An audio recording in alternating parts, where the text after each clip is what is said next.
Hi everyone and welcome back to another video. So if you are building a website with Squarespace in 2026, Costume CSS is what takes your site from template looking to fully branded and professional. So first thing first, Space Square looks good out of the box. Costume CSS is how you unlock full control.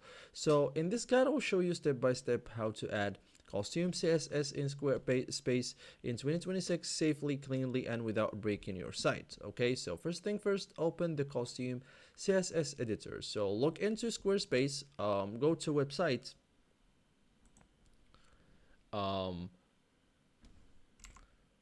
or you can search it on the search bar. Um,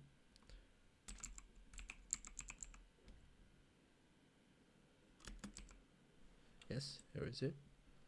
So open it. This is the only official place to add CSS in Squarespace. Okay, so understand how Squarespace applies CSS. So important rules, CSS applies to the entire site. Desktop plus mobile are affected.